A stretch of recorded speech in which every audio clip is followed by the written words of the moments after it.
वंदे मातरम। मैं विनोद कुमार शुक्ला, अड्डा पर आपका स्वागत है।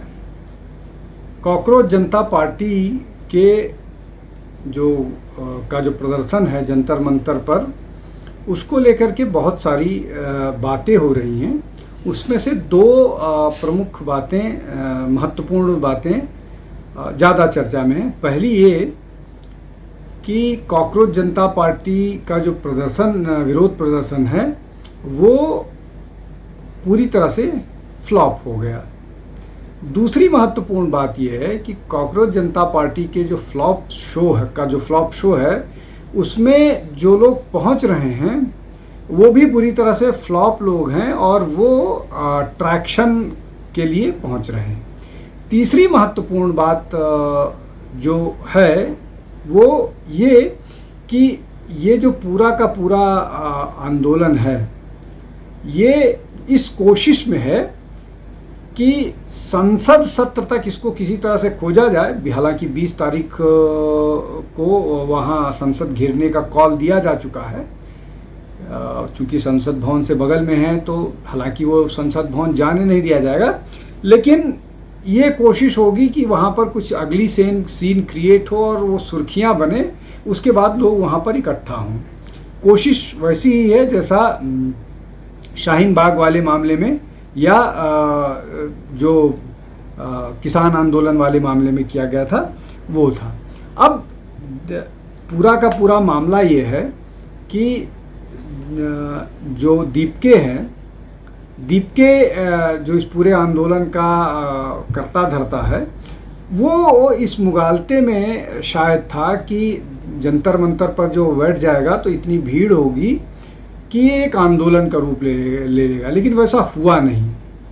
और उसके पीछे कारण भी बहुत सारे हैं कि ये जो फ्लॉप लोग आ रहे हैं, ये फ्लॉप कोई इसलिए नहीं फ्लॉप हुए कि इनको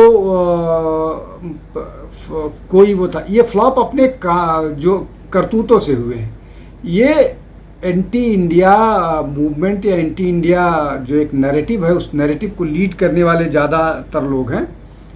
मैं एक एक करके नाम सबके बताता हूँ कौन कौन लोग वहाँ पहुँचे। आम आदमी पार्टी की दिल्ली की पूर्व मुख्यमंत्री आतिशी मरलेना पहुँची, स्वरा भास्कर पहुँची। स्वरा भास्कर को अब कोई काम नहीं मिल रहा है, लेकिन एक दो दिन की सुर्खियाँ मिल जाएंगी, ट्रैक्शन मिल जाएगा। वैसा ही आतिशी मरलेना के साथ हुआ। उसके अलावा एक CPIM के सांसद हैं TM थॉमस इजाक, उसके बाद TMC की डोला सेन, और इस तरह की बातें भी आ रही हैं कि TMC की एक और सांसद महुआ मोइत्रा भी वहाँ पर जा सकती हैं। तो ये कुल मिलाकर के मामला है। अब इसमें एक और दिल्ली विश्वविद्यालय की एक रिटायर्ड गणित की प्रोफेसर भी गई थी, जिन्होंने गाना गाया था, देखेंगे हम देखेंगे। ये बस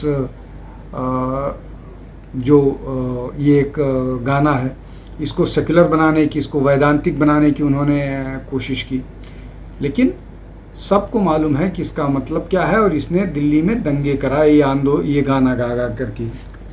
अब इसमें एक और महत्वपूर्ण व्यक्ति है जो गया और जिसके संबंध में वहाँ नारे भी लगे। ये है सैयद कासिम रसूल इलियास। अब सैयद कासिम रसूल इलियास क्या है? इनकी दो खासियत है। पहली खासियत ये कि ये जो बैन टेररिस्ट ऑर्गेनाइजेशन है सिमी, उसके संस्थापकों में से एक है। दूसरी महत्वपूर्ण बात यह है कि ये दिल्ली दंगों के सरगना और आतंकवाद के आरोप में जेल में बंद उमर खालिद के पिता हैं, फादर हैं। ये वहाँ जा कर के जिस तरह की बात कर रहे हैं, डेमोक्रेसी लोगों को बता रहे हैं क्या होती है, वो सबको मालूम है।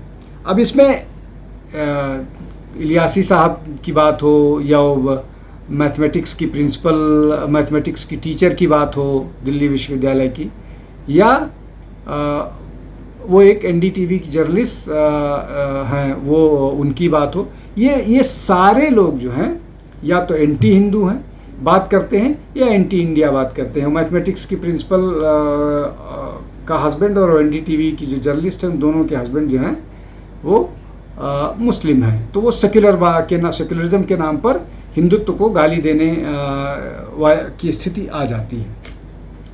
अब बड़ा डिज़ाइन क्या है?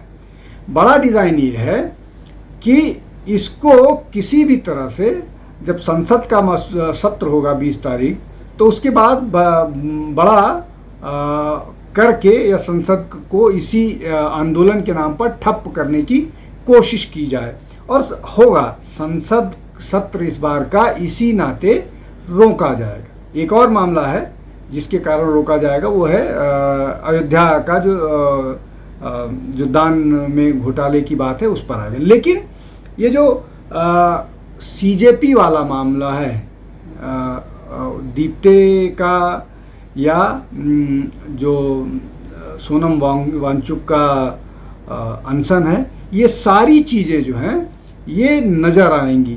बहुत सारी खबरें चलने लगी हैं कि वो डायबिटिक हैं और उनको इतने लंबे समय तक फास्ट पे रहना उनके शरीर में। अब चाहे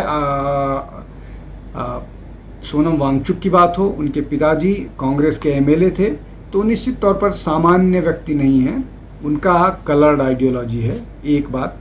दूसरा है कि अभिजीत दीप के अमेरिका में पढ़ते हैं, तो वो भी कॉमन मैन नहीं है, उनके पास भी इतने संसाधन हैं कि वो अमेरिका में जा कर के पढ़ रहे हैं। तीसरी और एक महत्वपूर्ण बात कि ये जो नीट की परीक्षा थी उसको सरकार ने बहुत बेहतर ढंग से कंडक्ट करा दिया। तो कुल मिलाकर के जिस मसले पर यह आंदोलन शुरू हुआ था वो मसला अब अस्तित्व में ही नहीं है। लेकिन चूंकि इस पूरे मामले को एक बतंगड़ बनाना है, हमेशा से ऐसा होता रहा है, लगातार इस तरह से कोशिश करती रही है, जो विपक्ष है वो किसी भी स्तर से सरकार को घेर नहीं पाता है, और जिन विषयों पर सरकार को घेरने की कोशिश करता है वो या तो झूठा साबित होता है या उन मसलों पर माफ़ी मांगनी पड़ती है। चाहे राफेल का मामला हो, चाहे और कोई मामला हो, जिस तरह से राहुल गांधी को माफ़ी मांगनी पड़ी, वो बचते नज़र आते हैं। प्लस किसी भी विरोध प्रदर्शन को लॉजिकल एंड तक नहीं ले जाते, और कहीं कोई आंदोलन थोड़ा सफल हो जाता है तो क्रेडिट लेने की कोशिश जरूर की जाती है। अब ये जो इस तरह के आंदोलन हैं, चाहे सीएए को लेकर के प्रोटेस्ट हो, चाहे कृषि आंदोलन को लेकर के प्रोटेस्ट हो, चाहे सीजीपी का प्रोटेस्ट हो, या इस तरह के और बहुत सारे छोटे मोटे जो विरोध प्रदर्शन रहे हैं, वो वास्तव में विपक्ष के रोल में नज़र आते हैं। लेकिन जो वास्तविक विपक्ष है वो या तो जर्मनी में पाया जाता है, या इटली में पाया जाता है, या अमेरिका में पाया जाता है, या इंग्लैंड में पाया जाता है, या थाईलैंड में पाया जाता है, या वियतनाम में पाया जाता है, या किसी और यूरोपीय देश में पाया जाता है। ये एक बड़ी समस्या है। अब आप समझ सकते हैं कि जब कोई नेता विदेश यात्रा पर होता है तो विदेश यात्रा पर राजनीति नहीं की जा सकती है। आपको फुल टाइम जो है वो देश में रहना पड़ेगा, चाहे आप चाहे आप ब्रिटिश नागरिक हों, चाहे भारतीय नागरिक हों। जिस देश में भी आपको राजनीति करनी है वहाँ पर आपको फुल टाइम रह करके राजनीति करनी पड़ेगी। तो क्या विपक्ष जो है वो सीजेपी के विरोध से या बाकी विरोध प्रदर्शनों से अपनी रोटियां सेकना चाहता है? वो उसी फिराक में है। कामयाब होगा? नहीं कामयाब होगा। लेकिन इस बीच बहुत सारे ऐसे लोग हैं जिनके मैंने नाम गिनाए, वो अपने आप को रेलेवेंट बताने की कोशिश कर रहे हैं, लेकिन इनका कोई मास बेस नहीं है। ये खुद 10 लोग नहीं आ सकते। स्वरा भास्कर अकेले पहुंची, इनके साथ 10 लोग नहीं नजर आए। और विपक्ष को जब इनको ताकत देनी चाहिए थी, विपक्ष को मालूम है कि उनके पास अपनी ताकत नहीं है, वो भीड़ नहीं जुटा सकते हैं, इसलिए शायद वो पीछे हैं। अब मानसून सत्र में क्या होता है, कहाँ किस तरफ ये जाता है मामला, लेकिन इन सब के बीच जो अभिजीत दीपके हैं या सोनम वांगचुक हैं या सीजेपी का पूरा आंदोलन है, वो किसी भी तरह से इस आंदोलन से पिंड छुड़ाना चाह रहा है। कोई एक ऐसा रास्ता खोज रहा है जहां से वो बाइज्जत निकल सके। आज के लिए बस इतना ही। बहुत बहुत धन्यवाद। नमस्कार।